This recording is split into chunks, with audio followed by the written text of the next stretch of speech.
الحمد لله رب العالمين والصلاة والسلام على رسوله الكريم اما بعد.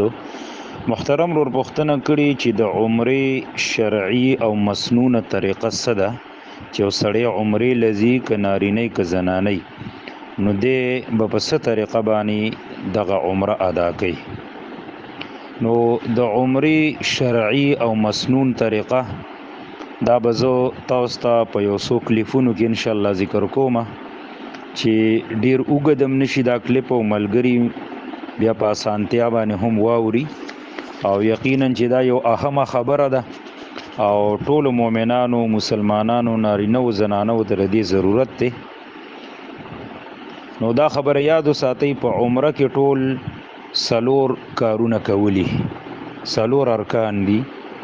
یو میقات نه احرام تړل دي، دویم مکې ته چې ورسی نو د کعبه طواف کول دي، دریم د صفا مروه سعی کول دي، او سلورم به سر خریل دي یا ویختو کټ کول دي. نو پدې کې د یو رکن د یو کار باره کې بزتا وستا کلیپ چې کوم دی هغه کوم وایسو. غوره خبره دا ده چې کله سړی احرام تړي نو دا به د میقات نه احرام تړي.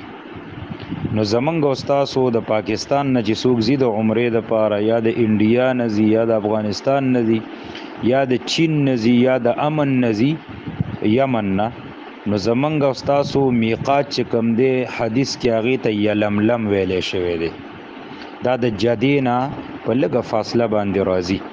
نو دغه زمونږ استادو د میقات زید او دغه زینب احرام تړلې کیږي. او قبل فرض یو سړی په مدینه کې مخکې نه موجود دی او د مدینې نزی عمرې له، نو بیا به د ذوالحلیفه نه تړي. ذوالحلیفه دا چې کله د مدینې نه سړی مکې طرف ته وځي او تقریبا 9 کیلومتره مزل دی وکړو دغه ته دا مقام راځي د میقات ذوالحلیفه، نو بیا به دغه زینه تړي. احرام تړلو طریقه صدا نو چې کله دی احرام تړو نو دا غینه مخکې به غسل وکي. نو چې کله دی غسل وکړو نو بیا قدر څه خوشبوئی نو په خپل بدن باندې به خوشبو ولګي.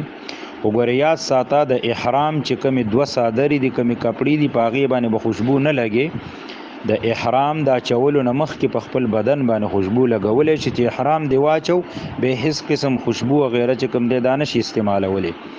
دا غینه پسو بیا د احرام چې کمی 2 سپینې صادری دي هغه به واچي پاغه طریقه باندې او په جبه باندې به وی چې لبیک عمره، بس دې سره ته په احرام کې داخل شوي. دا خو د نارینه طریقه ده. د زنانه د احرام طریقه چې کوم دی هغه اسانه ده چې زنانه بم غسل وکي، دا کمی کپړې چې چولی دا کپړې به وباسي، نورې کپړې به واچي.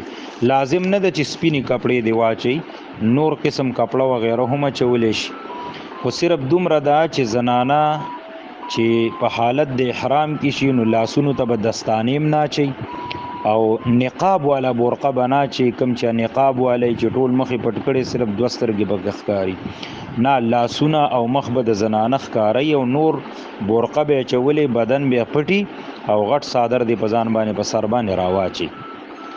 دې سره به دا زنانه بیا په خله باندې وی لبیک عمره، بس استو په عمره کې دا زنانه هم په دې طریقه باندې داخله شو. لیکن دې سره دا خبر یاد وساتئ چې د چا د پاره د میقات نه غسل کول یا احرام تړل مشکلو نو هغه د کور نم غسل کولې شي، کور کې د غسل وکي یا په ایرپورټ کې د غسل وکي او احرام دی واچي. او کله چې په جاس کې روان دي او میقات ته ورنږدې شو نو دغه زینب بیانیت د عمرې وکي او په جبه باندې لبیک عمره وای. دې سره بل دا خبر یاد وساتئ د احرام نه مخکې د بدن نه دا غیر ضروری وختان لري کول یا نوکان کټ کول دا ضروری نه دي. او کچرته وسړی وي چې اسمه غسل کو عمرې لازم او ز صفای کوما نو د نوکانم کټ کولې شي او د احرام چولو نه مخکې به کوي او غیر ضروری وختان هم ځان نه لري کولې شي. بیا دا خبرم یاد وساتئ احرام د پاره څه خاص مون نشته دی په حدیثو کې چې احرام دی وکړو نو تبه خامخا 2 رکعات مونږ کې نه، کمونز دی ونه کې حرج نشته دی. او که یو سړی وای چې یاره هسې مې اودس وکړو تحیة الوضو کومه، نو تحیة الوضو چې کوم دی هغه دی کولی شي. دې نه پسو بیا چې کله میقات ته ورسي نو دغه ځای نه به ته تلبیه شروع کې، کاغه ته په جاز کې اوړې هم تلبیه به وي، او که د میقات نه داسې بل ګاډي کې روان شو هم تلبیه به وي. تلبیه الفاظ دا دي: لبیک اللهم لبیک لا شریک لک لبیک ان الحمد والنعمت لک والملک لا شریک لک. نو دا د عمرې چې کوم اولنې کارو اولنې رکن احرام دا غي متعلق درته ما دا خبرې وکړلې. والله اعلم. هذا وبالله التوفیق.